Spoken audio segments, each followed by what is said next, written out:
Finally दोस्तों मैं फिर आ चुका हूँ भोजपुरी के दबंग स्टार खेसारी लाल यादव का जानकारी लेकर।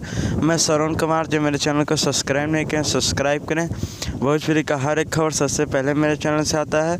जी हाँ दोस्तों, बिना देर के वीडियो को शुरू करते हैं। भोजपुरी के दबंग स्टार खेसारी लाल यादव का एक वीडियो शूट हुआ अन्नपूर्णा फिल्म के लिए, जो कि उसको बताया जा रहा है हर दिल आगे जान के 2 होने वाला है। जी हाँ दोस्तों, बहुत ही तगड़ा सॉन्ग वीडियो शूट हुआ सपना चौहान और खेसारी लाल यादव के साथ में, जो कि बहुत ही हाई लेवल का वीडियो होने वाला है दोस्तों, जो कि गाना रिलीज होते ही बवाल धमाल मचाना शुरू कर देगा। जी हाँ दोस्तों, आप सबको बता देना चाहता हूँ खेसारी लाल यादव का इस सॉन्ग का पोस्टर आप सबके बीच में 2 से 4 दिन के अंदर अंदर इस गाने का पोस्टर लॉन्च कर दिया जाएगा, जो कि बहुत ही तगड़ा सॉन्ग होने वाला है दोस्तों।